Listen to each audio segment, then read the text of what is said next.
Welcome to the Welsh Yogi podcast.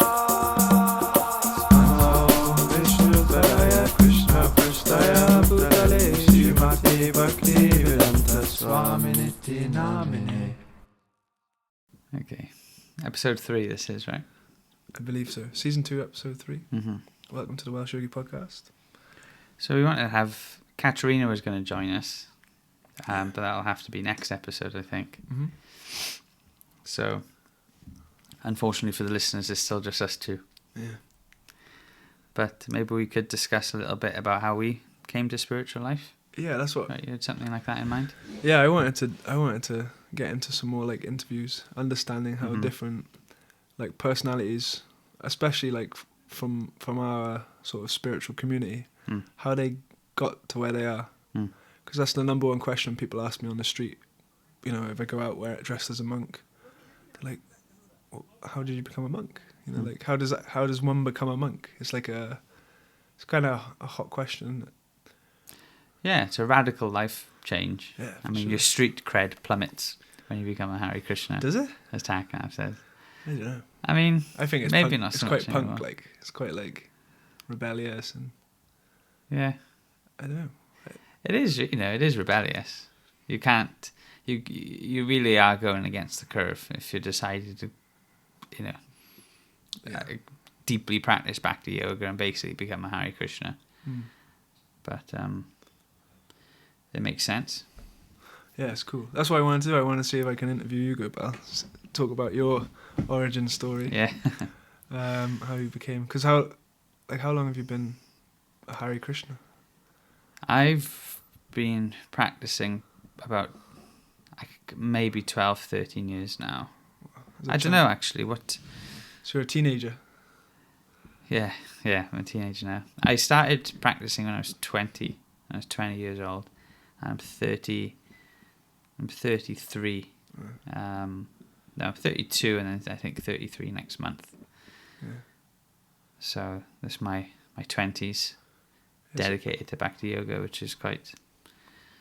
I mean, time goes pretty quick. But I mean, I never. I don't know where to start really, but one thing... I was just... Go on. No. Have you got a train of thought? But I was just thinking, like, what was Gopal before he was a monk? Like, what were you doing? Like, where have you come from? Like, what... Well, I always grew up... I went to a Catholic primary school. Okay. That was my... I guess my first contact with God. I used to go to Catholic church when I was little. I really... sort of looked up to the stories of Jesus and his character and things like that, and it was very much it was presented as like a fact. It was taught in school as just an elementary fact that God exists and Jesus exists, and we should try and live our life in accordance with his spiritual teachings. And it was only when I went to Alpha Secondary School where this sort of atheism was introduced to me. Yeah. Wait, so is a Catholic school, is that something that's run by the state, or is it run by Catholic Church, or how does that work? Do you know? I'm just curious, like... It follows the national curriculum sort of things, but I guess... Is it like a private school, or...? No, I think you had to like at least say you were a Catholic in order to go there. Okay. But we regularly had, I don't know what it was like in other schools, but we regularly had like mass as part of the curriculum, and I took my Holy Communion. They make you drink wine as a kid, like or was that not part of that? I can't remember. We had when you take Holy Communion, you also take a sip of the wine as well. It's meant to be the body and blood of Christ, sort of thing. Do they give you Ribena, or was... I think it's a little sip of wine. Really? But I can't. Yeah. Interesting. But that also went out the window in secondary school. Yeah. But you were still so you finished primary school. I'm imagining like a little like sort of saintly Catholic boy. Saintly Catholic boy, and then you go to secondary school, and I was introduced then to this wave of like, not only any idea of spirituality was out the window, and everyone was like all about boy and girl friends and things like that. And this is year 7. So how old are you in year 7? 11, 12. 11, 12. Yeah. And none of that had been going on in the school that I was from.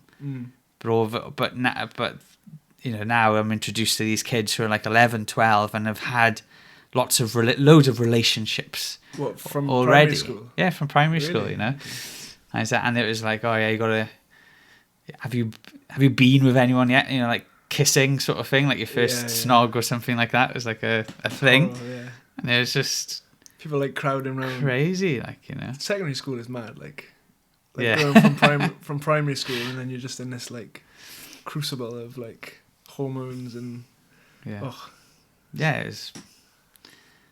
hated school. Yeah, I hated school. I hated it. Did you go to church in your spare time before school? Only in primary school. I never liked church. Church was boring. Really? Things like that. But anyway, You was into Jesus. I don't know if I was into Jesus. You just said it, didn't you? It just. Am I putting words in your mouth there? I guess that the character of that's, you know. Yeah. Of doing good to people, sort of thing. But it was when I was older, when I was sort of really sort of questioning about what's the point in life, having no idea what I want to be. You know, like we said before, I really felt like I was on this just conveyor belt of you go to school, college, and I was learning this, you know, these topics in school, which for me I just thought were completely useless, and really felt like I was, you know, being produced to be like a cog in the machine. You know, and I quite sort of heavily rebelled against that when I was about, 15, 16. I went a lot more into things like drugs and alcohol and all of this sort of stuff. How did that come about? Was it like the people you were hanging out with, or? I think a lot of it was I think influence from I guess rock and roll stars and stuff like that. Yeah. I wanted to experience pleasure, and I didn't want any pleasure off limits. It says the similar thing in Vedanta philosophy, and under Maya Bhaya sat that the soul is naturally pleasure seeking by nature. So we're always looking for pleasure and we're looking for love.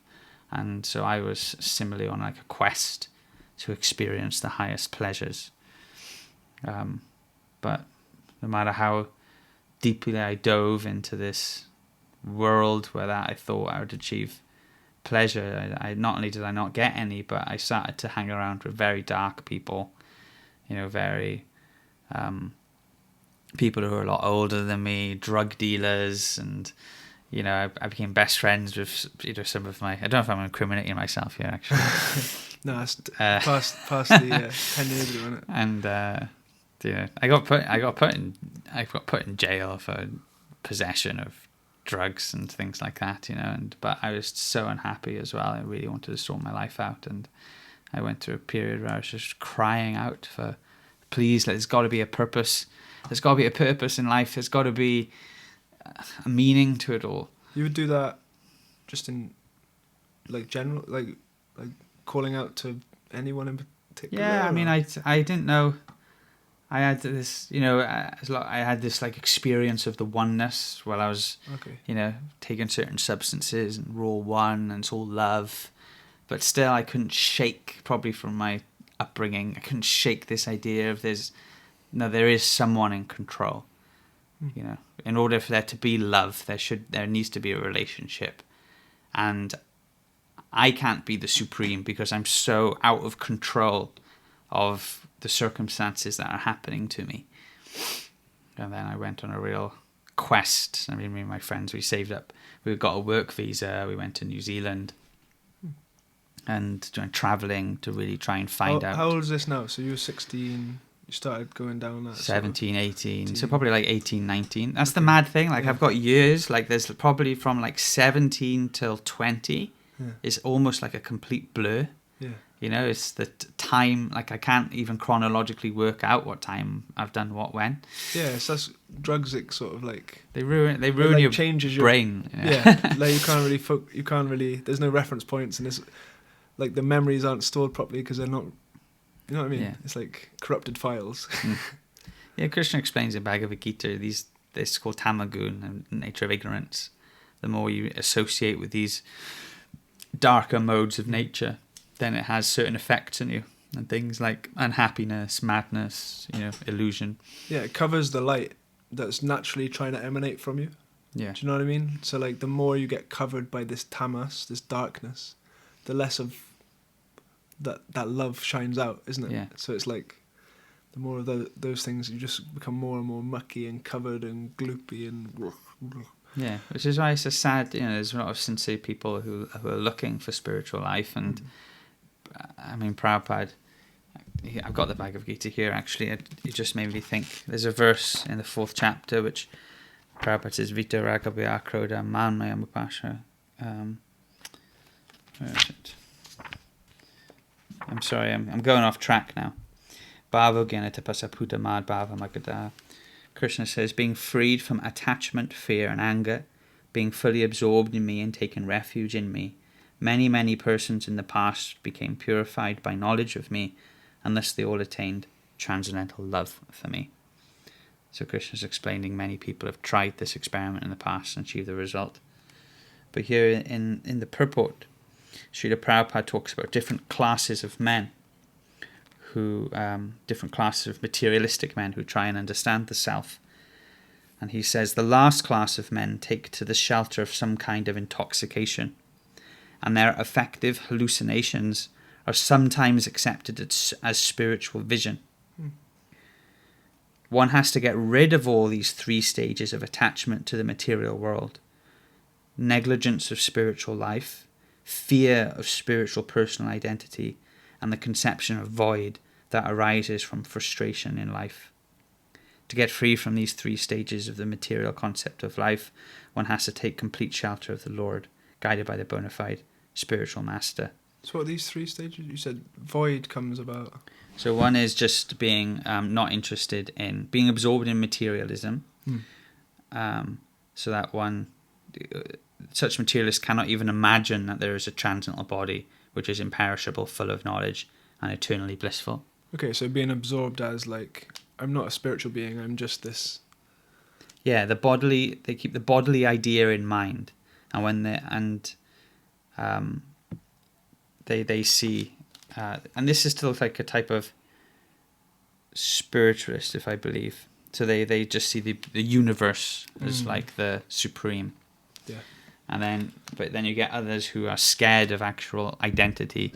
We're going off track a bit now, but they're scared of personal identity because they think in this world, what causes me pain is, relationships, people not being nice to me and stuff, or like jealousy, envy, all kinds of... or my body gives me pain, and my mind gives me harassment, therefore spiritual life must be no relationship, no body, no mind, no, it's just nothing. Yeah. But actually that's it's like voidism, is it? Yeah, like, void, yeah. They think of the void, but actually there's spiritual stuff. Anyway. Interesting. So what you were saying before that, though, is like you have this section of your life which was covered by that darkness, covered by that conception. Yeah, as most people are. Yeah. So I think, but, I was always searching, but no, there's got to be something. I need to find out what the truth is. And you'd call out to that God figure. I was looking for something, they say whatever you pray for, you'll get. And one of my spiritual teachers, Keshava Bharati Swami, he says, you should just keep asking this question. Why am I here? What is the meaning of life? And you just keep asking that question until you get the answer. And and you will get the answer if you're asking from a real place. Krishna said, if you're sincere, Krishna will give intelligence from in the heart. Krishna also says elsewhere in the Bhagavad Gita, he's directing the wanderings of all living entities. I went to New Zealand. I got that's what you were saying. I got kicked out of New Zealand actually. So what happened? You had a travel visa? A work visa. I was going to start a new life. Okay. I had this whole thing where I was like saying goodbye to Swansea, where I was from. Even though it was, I thought this place is a bit of a hellhole, but I'm leaving this place and now I'm going to. You must have been in darkness because Swansea's like travel. Heaven. Yeah, Swansea's a beautiful place. Like. That's what I had to realize later. But I found it wherever you go, if you go traveling, and anyone who's been traveling will realize this, that you just end up you just do the same things, just with different people in different places, and there's no, you know what I mean? And it's almost like I met lots of other people who were traveling, and the whole idea of traveling was almost just like people like to say where they've been. I've been to this place and that place, and I've had this experience, but when we actually measure the experiences themselves, they still don't measure up to what we really want. I remember I ended up in Bangkok, and I was walking along, and then I was still like really, really hopeless.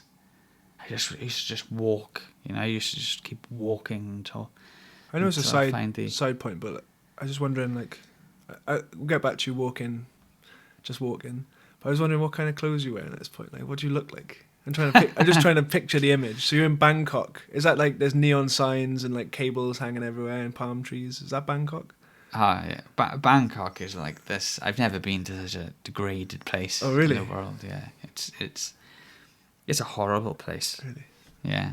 Thailand, I'm sure the beaches are nice and things, but Bangkok was just, I don't know if anyone wants. Is it like neon signs, that kind of vibe? No, they're it's not. Do you know what I mean?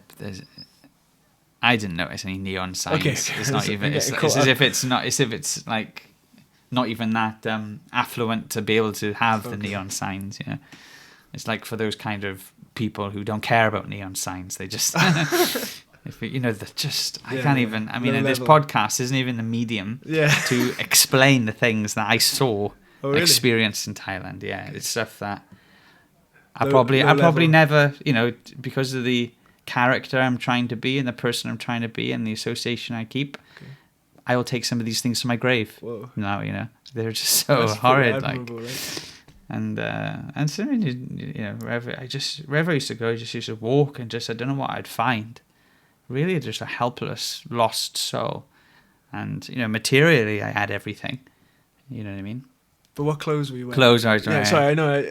I got to get back to guess that. You can imagine like a sort of... Is it like metalhead clothes? Nah, maybe like a bit more of like a surfer. Okay, so like board shorts. That. Yeah. Like, a bit of long hair. Yeah, my hair was quite long. I had, probably like a bit more of a surfer sort of vibe, like surfer skater vibe. You had your tattoos then? Yeah, I had my tattoos then. Nice. Yeah. So I guess a bit of a Swansea Jack, just... Yeah, I used to go surfing a lot, so that was like my sort of thing, I didn't know that. Do you still have a desire to go surfing? Not so much anymore. Become one with the wave, like... When I became a monk, I thought, you know what, I haven't been... this monk life, but I just want to go surfing, So then, the only time I used to have go home or have a break from the full-time monk life was at Christmas. So if it was Christmas, it's my only chance I'm going to go surfing, And I had my wetsuit on, but nothing on my head. Oh. And the water was so cold that it just, my head was on fire, it was burning. Because it was so ice cold, and I thought, I'm not going to do that again. Maybe in the summer sometime. I'll take you surfing. I got a couple of surfboards in my pants. I'm not interested. I watch you. But yeah, I was a mountain biker. I still miss the mountains. I couldn't do mountain biking. It just seemed too. I broke my ankle skateboarding, and then I thought never skateboarding again. And mountain biking, I see a bike as this like metal contraption. Like this sort of like death device that I'm just cycling on, and it has so much potential to cause damage. You go on nice tracks. So I'm not talking about nuts. Yeah, just like a nice track. Yeah, it's never. Anyway, we're back in Thailand. Yeah. So anyway, I was wandering around. I got completely lost in Thailand. Actually, I thought I was going to die, and then I just had some like couple of Thai baht, which is the currency in Thailand. I just had a couple left. I thought, might as well buy a Coke. It was my last money I had, and I drank a Coke and thought, maybe life's not so bad. And then somehow or other I found my hotel, which was a miracle. Like, I can't, but you can imagine if someone just started walking randomly in London who has no idea who London is and just kept walking and walking and walking. I got lost and just somehow find way. But there's this like sadhu called me over. Sadhu? What's a sadhu? Sadhu, like this. You were sitting. You must have been. So this is so that you get a lot of Buddhists in Thailand, In fact, there was this one, as I was doing my wanderings, this one Buddhist monk, he called me over, and he was trying to speak to me, and I struggle with English, let alone any other languages. And anyway, so I just walked with him for a while. He would go around, and he'd had his bowl, and he was begging, and he called me over, and I just walked with him from place to place as he was sort of begging alms, and we couldn't speak to each other, and he didn't want anything from me. And Wait, how old is this monk now? He was quite old. He was quite old. 60, something like that. 50. I don't know. Sorry, I like to get the. And you walk in like a rural village setting. Yeah, so this was probably a bit more.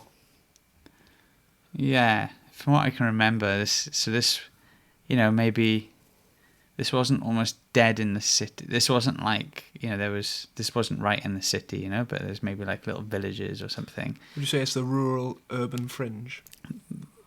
Yeah. See, but you had the robes on. Would pay off. You had the robes on and everything, and nice. And a little wooden bowl.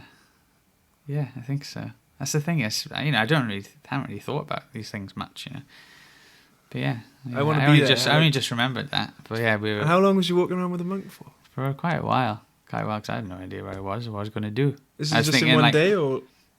This was in a day, yeah. Okay, I thought you meant like a few weeks that you were following. Oh no, this is for about a day. Okay. For most of the day, and I'm thinking, yeah, I don't know, I got nothing. I don't know where I am, but I need God to give me a sign, and I might as well just carry on walking with this monk for a while. And after some time, I just sort of thought, I don't know, maybe I'm bored of this. But anyway, at some point then, he must have been looking back on it, he had a turban, this other gentleman, how he sat down. Wait. He must have been Hindu. You're talking about a different. So you're back at the bar. Was it the bar you're at? Drinking a Coke? I thought you was drinking a bottle of Coke. Let me tell a story and you will get it, I promise. All right, I'm just trying to visualize it. I promise. Yeah, so this was just outside the hotel, just on the street. Okay. Yeah, and this he was sitting there, and he had a friend, and he had a turban and a big beard, and typical what you'd imagine. Anyway, so he called me over, and I thought, okay, this guy's obviously he just wants money from me, bit of a scam artist or whatever. And he calls me over, and we sit down, and then he starts talking. I said, look, I don't want to, I'm not going to give you any money. I don't have any money. I'm not going to give you anything. Yeah. And he goes, no, and he was very, the atmosphere around him was just different. Like there's even the smell, and it's almost like everything else in the world. Now this is on like probably one of the busiest streets in Thailand, and then it's like everything else just became quiet around us. And he looks at the palm of my hand, and he starts telling me everything about my life. Really? He starts saying, okay, this is your name, this is... You knew your name from looking at your palm? Yeah. You could find the name? Well, he looked at my palm. He also looked like, In your wallet, at your ID. Well, that's what I thought. I thought, has he seen my wallet or something, But he starts telling me where I'm from. He starts telling me all this stuff, and that's what I thought. He must have, Google you or something. Yeah, but then he starts telling me about my future and things like that, and then he sits down and we do some meditation together. Yeah, and he starts off by he told me how to sit. Was this still on the side of the street? This was on the side of the street. Okay. And my friend was speaking to his friend. Now looking back on it, my friend was also freaked out because this other, holy person, if you want to call him that, knew everything about him also. Wow. Anyway. And we start chanting. We go, Om, Om.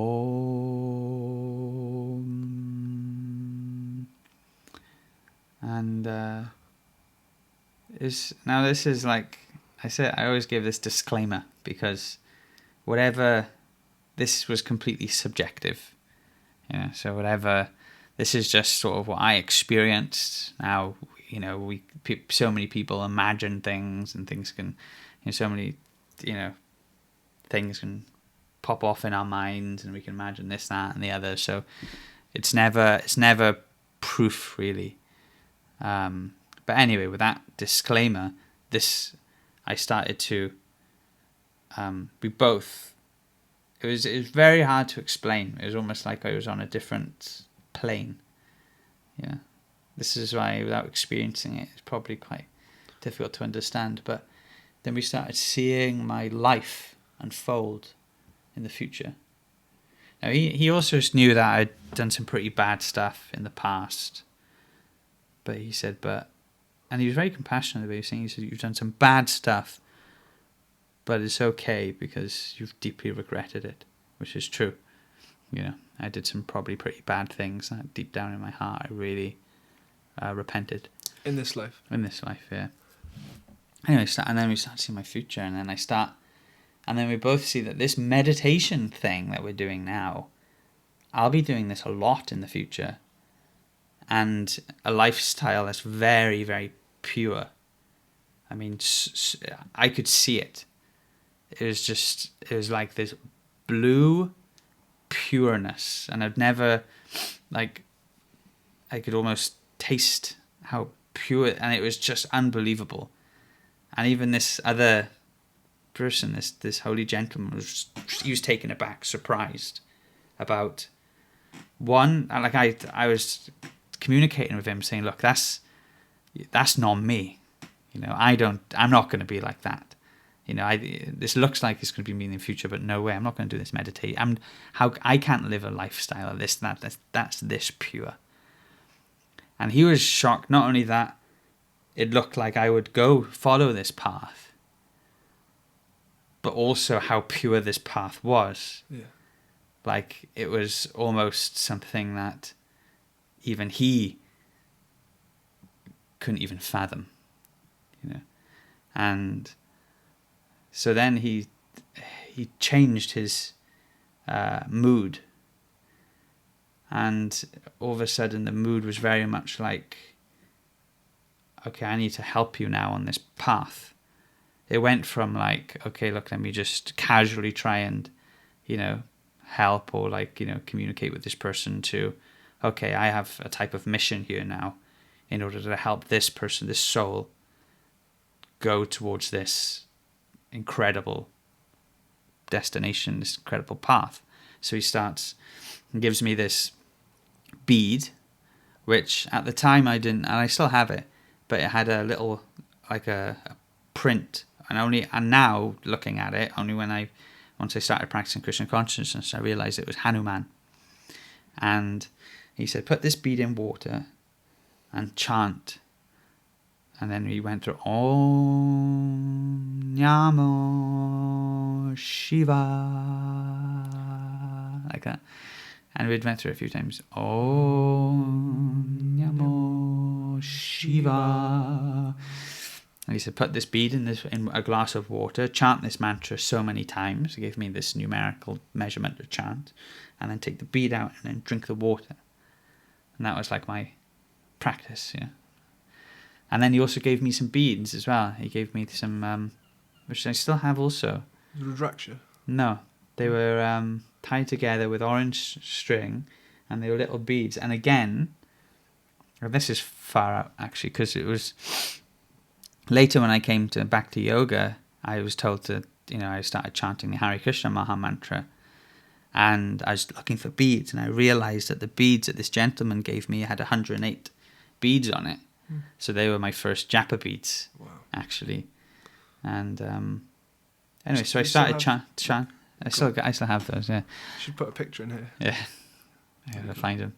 I started chanting, and I was Om Namo Shiva. I was doing this, practice, spiritual practice. In Sanskrit, it's called sadhana. And I went back to Swansea, and then everything started to happen. started in my search. I started trying to go to church again on Sundays, and I got something from it, but it was very, very dry. But because I happened to be in town on a Sunday, which I wouldn't usually be, I started to see the Harinam, the devotees chanting on the streets. Harinam is when the the Hare Krishnas go out and they chant the Hare Krishna Maha Mantra with musical instruments. Yeah. And it was very. It's like a lot of synchronous kind of. Would you say it was like synchronicities and? Synchronicities. Well, at the time I just I didn't see anything. Wasn't like that. I was watching. I was like a spectator to these people chanting to the streets, and I was noticing some people next to me were sort of laughing. Oh, these guys are nuts, And I remember thinking like, yeah, it is unusual, but they shouldn't say that about these people, because they're bold enough to go out and just be brave about what they believe in, And I respected that. Anyway, I don't want to make the story to go too long, but I remember. Wait, can we just, because we got a bit of time, but just back to that, and just that interaction with that sadhu. Oh yeah. So you're both sitting next to each other, opposite each other, yeah, face to face, almost like we are now. On a curb, like on the floor. Yeah, on the floor. And then you have this experience where you have these visions. Is this taking place on like a subtle plane? Is it like a? How is my video frozen? I'm not sure. Do you want me to come have a look? No, it's okay. Is this still recording? I think so, yeah. Looks like I'm blowing a kiss. No. But, no, what I'm wondering, is this like a shared experience? Like a shared... Between me and him? Yeah. Yeah. And he can see your vision as well? It was like...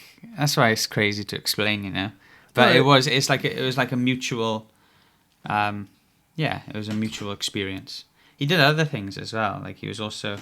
When after this vision sort of like really took him back, he started to investigate a little bit, He started to show me pictures, and he showed me pictures of these. This was crazy. He showed me these pictures of these like I don't know what you call them, but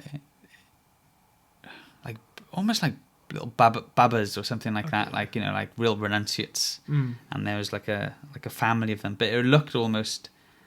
It was like they're old black and white pictures, And he told me to pick out which one jumps out at me. So I picked one, and then he said, "Oh, I thought you'd pick this other one." And then he was explaining that spoke English, yeah. Yeah. Spoke English, but accented. Yeah. But he said, "But you picked this one." So then he started to say, so that means because one of the things you have to be really watch out for in your spiritual life.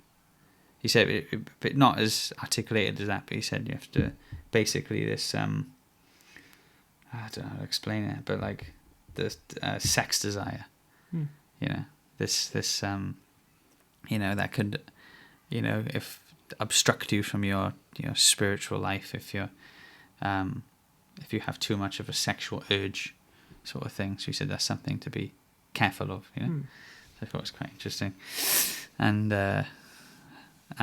anyway, where am I? But yeah. I'm gonna go back to Swansea, and it was far out. Okay, just one more question about him as well. I know it's probably, but you said when you entered like a space with him, it was like a different aura, and you mentioned that he had a certain smell. I was wondering what does he smell like? I know it's weird. I think the smell is probably just like some perfume or patchouli or something. Like incense, some like mystical smell. Yeah, okay, cool. Yeah. It was attractive. Yeah. It's, I like, and I wondered what he did. As he was speaking to me in my head, I was like, I wonder what he does. Does he go back to his temple and speak to his other? So is he a scammer? Was he like generally just scams Westerners, but you like shocked him by being like some special soul on a journey, or like that's what I'm saying? Like I don't know. I mean, you know what I mean? Like I didn't. Who is this sadhu? That's if he's listening, get in touch. But like Prabhupada says, if he's listening, if you're listening out there. But who knows? I mean, I certainly didn't get the impression that he was scamming me out of him. I mean, I don't even think I even gave him much, if any, money. But I guess that's the thing. Some things can happen in life that can direct. So you don't see it as it's happening, but when you look back, you see, okay, this is why this happened. This is why that happened. I remember getting my first book by Srila Prabhupada, the Ishopanishad, and I remember reading that book. And this is after this incident, and it was when I was starving for some real genuine spiritual knowledge, and this book was so satisfying, and it was so true, it had such a powerful effect. And I didn't put all these things together: the Harinam, seeing the devotees chanting, the book, and then when I started to go to then I got a flyer saying I'd come for a Tuesday meditation and chant this mantra, and on the flyer was this mantra: Hare Krishna, Krishna Krishna, Hare Hare, Hare Rama, Rama Rama, Hare Hare. I was like, oh, mantra. Well, I've had some experience with mantras. I'll try and chant this mantra. And then first experience of Kirtan. That's the thing. The real spiritual experience was going to the Hare Krishna temple and actually chanting that mantra, performing kirtan. That was the most spiritual experience of my life. One of them. Just this kirtan, when we were doing this bhajan of chanting the Hare Krishna Maha mantra. Well, we sang the Hare Krishna Maha mantra with instruments like kirtan. Oh, okay. Yeah, and that had such a profound effect. There's lots of new people there. Well, Prema said out of all the new people that came, I was the one that they didn't want to come back because I was like out of my own ideas and that. So Prema asked Prabhu, who's I owe him my life for helping bring me to Krishna consciousness and train me in Krishna consciousness. And he did like a discussion, like, okay, what is experiencing things? That was what he was talking about. Like, is it the body? Is the body seeing, or are we using the body to see? What is the experiencer? And he went round the room, and then when he came to me, I just like popped off all my ideas. It's actually just like one thing experiencing itself through different experiences, And he was like, okay, yeah, and then moved on, and then up, but then the next week I was the only one who came back, and I just carried on coming. So just rewind a second. You got back from Thailand, you started coming to church, you kind of had a couple of experiences, and I'm trying to get the timeline. So maybe you got back from Thailand, you're like... Even I don't know the timeline, okay. What's the point? Okay. No, coming back from Thailand and then started to... You're about 19 at that point? Yeah, okay. Probably 19. 20, went to Rath Yatra, which is a big festival in London. Was this before you got the book or after? You can't... This was after. I got the book, and Harry, I got a couple of books, and, reading the philosophy and then trying the chanting, and it just seemed like the next step. I was always trying to follow. I had this idea that, okay, if I really want to find the truth, I'm just going to follow every lead. Leave no stone unturned. I have to find out what my purpose is in life. And where do you think that desire came from? Because at one point, was it from a young age that you had that desire to understand the truth, or was it after feeling the distress from going down that dark path? Did it sprout from somewhere, or was it always there? Because it seemed like you, at some point there, you got this determination, I need to know the truth now. I'm fed up, or... Yeah, I mean, there's probably a mix. One is, why am I, one would be, why am I suffering? And the other would be, these other little, I had other different experiences that I don't know if I'd call them spiritual, but they were certainly beyond what you'd see, like mystical experiences. Yeah. There's another person I met who was also very mystical, and I won't even explain what happened. I think you've told me on that exchange on this podcast, because it's so when I said just now that having that vision with that person in Thailand is difficult to explain verbally.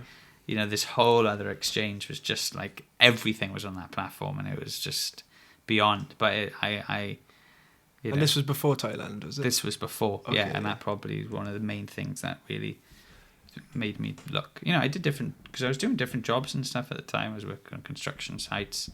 I was working at Amazon at one point. I worked in Tesco's. I worked in a bar. But I was studying to be a carpenter when I came in contact with the Christian consciousness movement. So in the background, you had all these mystical experiences happening. Like in your and I was thinking, what's the point? What's the point in life? Yeah.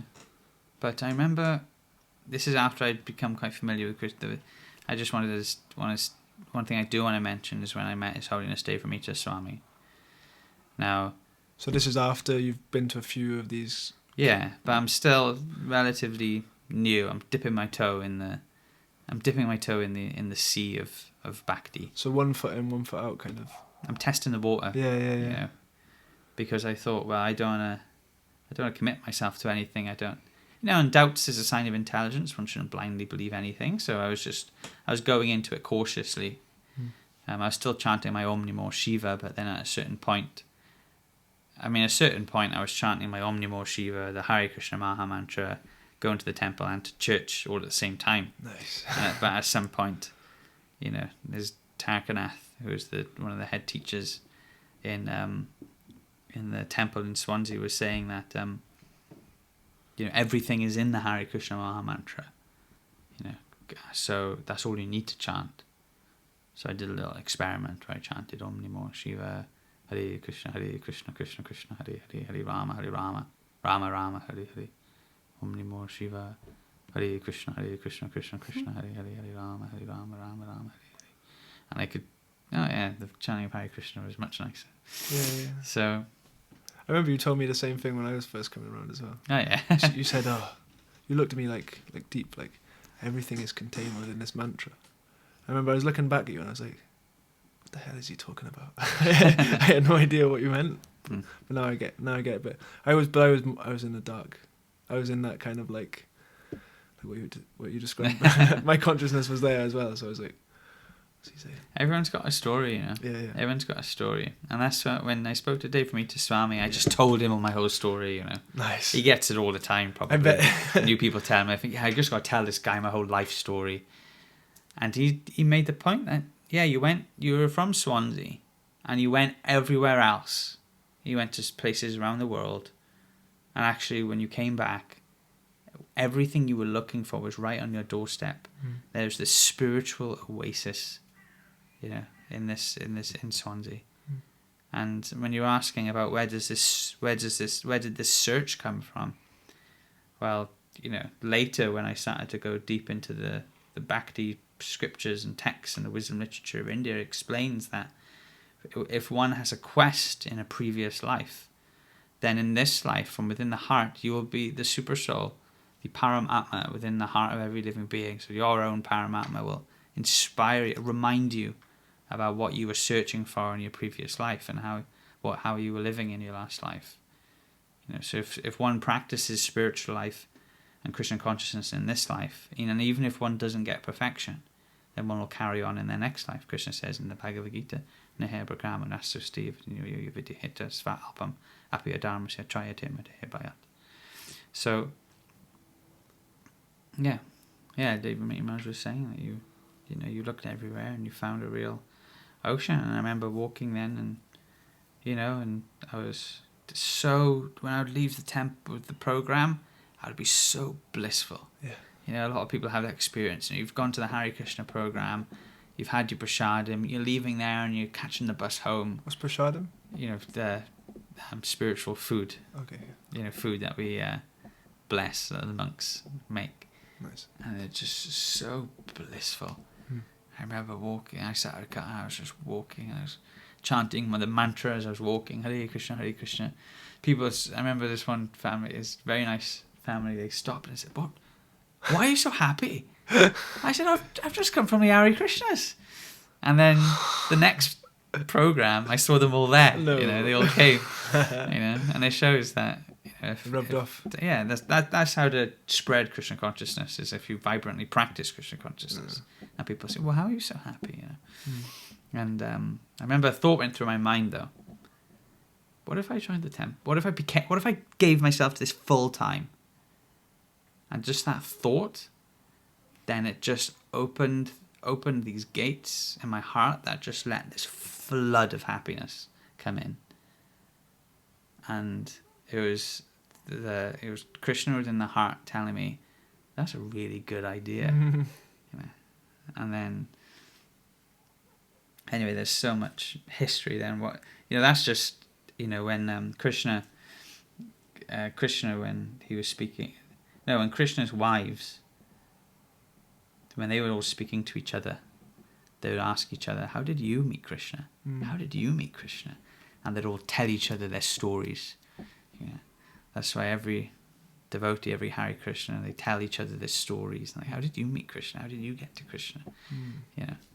And it's something that really needs to be tasted by because I'm going off track now, but I met Shreshwara Prabhu. Shreshwara, he was a disciple of Srila Prabhupada, and he explained how he was there, and Prabhupada, there was a big kirtan going on. Kirtan is when we chant the mantra. Who's Prabhupada? Prabhupada. Well, I'm sure most people who are listening to this podcast know who Prabhupada is, especially. I don't know who he is. Sorry, can you remind me? Srila Prabhupada is there. There's a picture in there. He's the one who brought these teachings of Bhakti Yoga over to the West. Yeah. He's you could do a whole podcast on who Srila Prabhupada is. He's it's described that through different times and places, countries, and there's a representative of God comes down. Sometimes Krishna comes himself, or he sends his representative or his son, in order to establish the spiritual process of self-realization, because that's the goal of life. It's just like the road, they'll get potholes in, so then the council comes and repairs it. So similarly, religion, after some time, it decays, and then it has to be repaired and rejuvenated every so often, because it's the actual ultimate goal of life. So Prabhupada was such a person, and he wrote books. He brought these spiritual practices over to the West. And he came from India at the age of 70 to America, and in America he flooded the world with this love for Krishna, and he flooded the hearts of so many people. And then as these young sort of disciples of his would meet him, they'd have such wonderful experiences, and even though Prabhupada has left this world, devotees still have such wonderful experiences by coming in contact with him through his books. It's kind of like what you said with the family. Like, you were so happy and ecstatic that they naturally just wanted some of that and came along. So Prabhupada was on that level where everyone come in contact with him. Also, makes them attracted. Completely fall in love.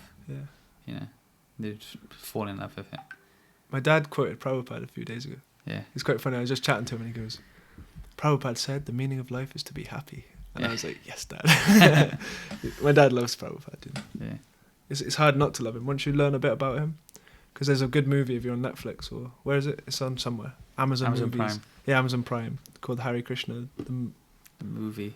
There's the mantra, the man who started, or something like that. It's a tricky name, but just type in Hare Krishna movie. Yeah. It's really good. It's a good documentary. Yeah. But so you were talking to one of Prabhupada's... he explains that there's one time where Prabhupada is chanting, and all the disciples, this is in New Vrindavan, which is a farm community in West Virginia. This is you speaking to someone. Prabhupada's chanting, Hare Krishna, Hare Krishna, and he just starts, and this person is telling me, like, look, it was like the floodgates of the spiritual world were opened, and just everything was just from the spiritual world was just flooded down. And he said we were all crying in ecstasy. Everyone just starts running towards Prabhupada. And then they're just rolling on the floor in bliss, chanting the Maha Mantra. What? Yeah. And that's what I said. I was like, what? And he said, yeah. But he said, now that I've told you that, you've got the same thing I've got. It's just a memory. It's just a story. And he said, what we need to do is experience that in spiritual life by practicing and developing the relationship with Srila Prabhupada. Which is an important thing. So many devotees will say, this is how we came in contact with Krishna.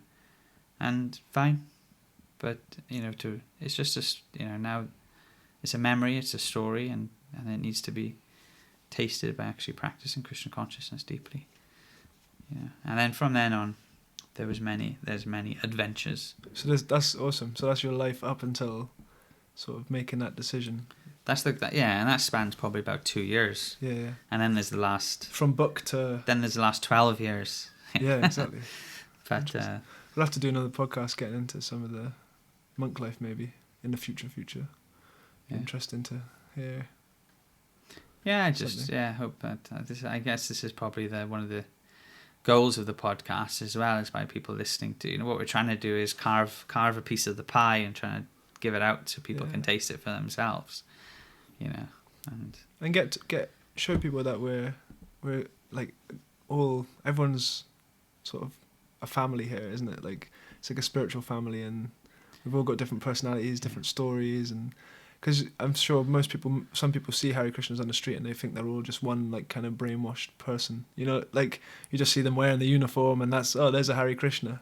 Do you know what I mean? But actually each Hare Krishna is a person, believe it or not. Like yeah, and behind every face in general there's a whole story, and that's what I used to find. Well, these not only were they so nice when I started to come, but these are deep people. You don't just...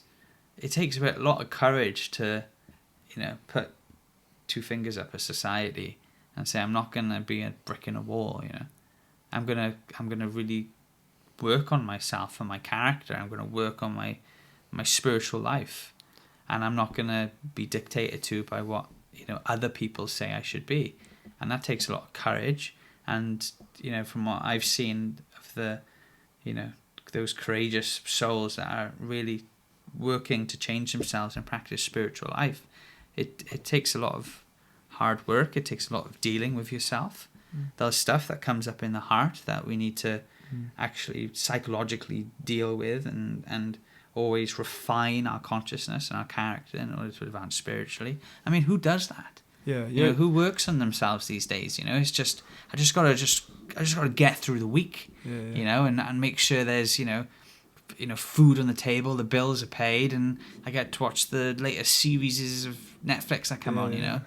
But no, what Srila Prabhupada's message was, and what the message of the spiritual literature like Bhagavad Gita, what Krishna's message is life is meant for helping others and understanding who you really are, what your relationship is with the Supreme. That's go off on one then. Yeah, I reckon we dropped the mic on that. That was it was really illuminating and enlivening just to hear the story. Thank you. Well, I hope it was something. Sometimes I get a bit bored about talking about myself. I get that's your natural humility shining through. Yeah, I wish I had that quality. I'm like, let's talk about me.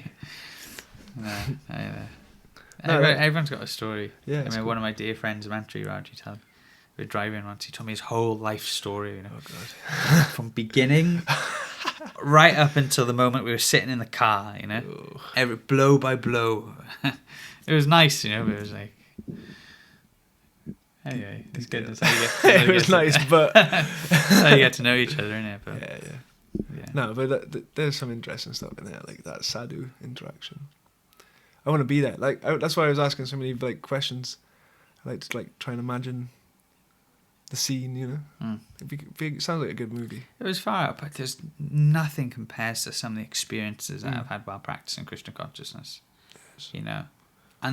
Unbelievable experiences, and like you said about the family atmosphere, what you'll find, at least when practicing Bhakti yoga, which needs to be practiced in the association of other people who are practicing Bhakti yoga. It's about building loving relationships. I think I started off on a quest to understand what my life's about, to understand who God is, etc. And at least the theoretical understanding of that comes quite quickly.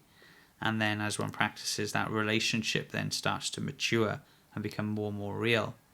But what I didn't expect, which is what the jewels and gems that you get along the way while practicing spiritual life, and these jewels and gems are these relationships that come with the other devotees. people who I've done service with, lived in the ashram with, we've sacrificed our lives together in order to try and spread spiritual life to other people.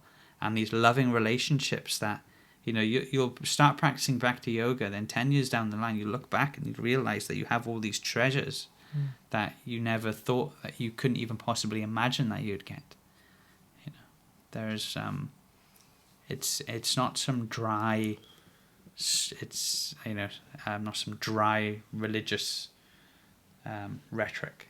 It's very it's living and breathing, isn't it? It's like and if one, like we read earlier in the Bhagavad Gita, Ragabhyakuda Mama Pashrita Hare Krishna, it's like if one's not tasting the nectar of spiritual life, then that's why one has spiritual guides. Okay, is there something maybe is there something we can do to help? Maybe are you practicing properly? It's very, very scientific. It's like Takanath was saying the other day about the Bunsen. Like if you do a science experiment and you've got the heat on too high or too low, you put the wrong chemicals in, you won't get the right results. So you need that teacher to say, look, this is it. You didn't have the flame on. And it can be as simple as that. Some people think, I tried it and it didn't work. Well, what about all the people who've tried it and it is working? So like with if you're in university and you're trying some experiment and you're getting it wrong, but the book is saying that you should get one result, and there's other people in the classroom that are also getting that result.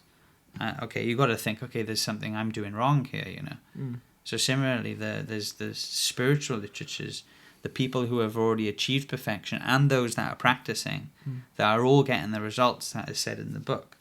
And sometimes if, I don't seem to be getting the result here, rather than just thinking, I must all not be real, not be true. Ask questions. Rather, how am I, what am I, and that's what Krishna, maybe I know you said drop the mic on something. That's right, the mic's been picked up.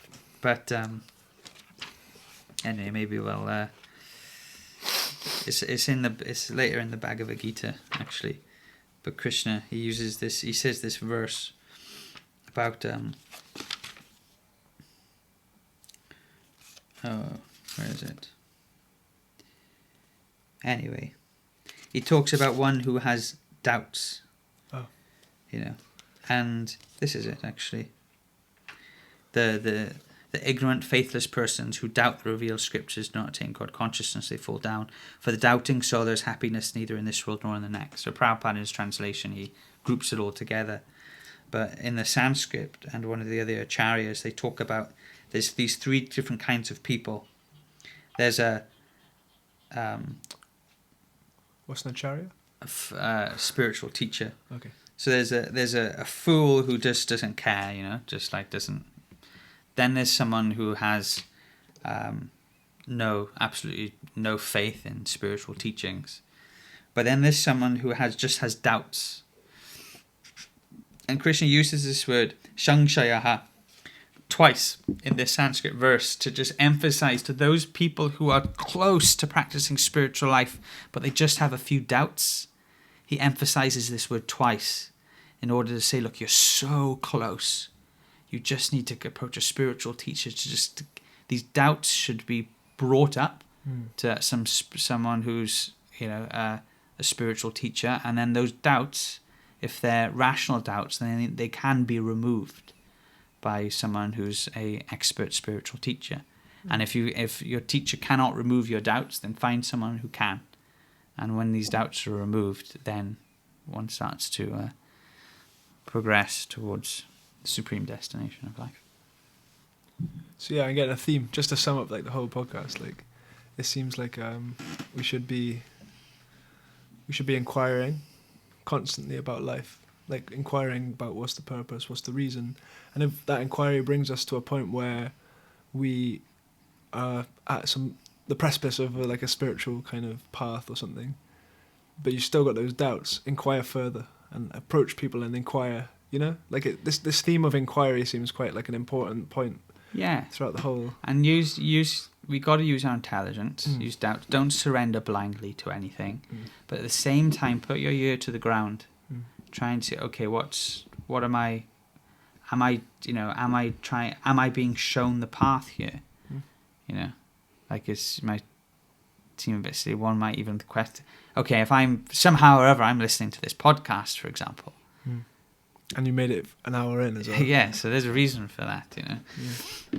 So, and if one has any questions or doubts, then feel free to ask. If one's in Wales, then ask any of the Atma Lounge or T Krishna team, you know, message into the podcast or just find out from those and speak to those people who are actually practicing. You know, what you'll find from Google is a lot of the time just crazy. I mean, I've spoken to people who teach about ISKCON and the Hare Krishna movement in universities, and I've spoken to them and I've seen their textbooks, and they're just completely wrong. Yeah. You know, it's you know, if anyone says to me they've got a degree in something like the Hare Krishna movement, then I'll be deeply questioning what they've understood. You'll be doubting them. Yeah. Nice. Well, thanks, Gopal. That was awesome. Thank you for being so patient with me prattling on. I didn't have to be. I have to hear your story about Rupert, innit? When he went to... It's not fit for TV, though. When he went to live... X-rated. Not safe for TV. When he went to live with the Mormons. Oh, yeah.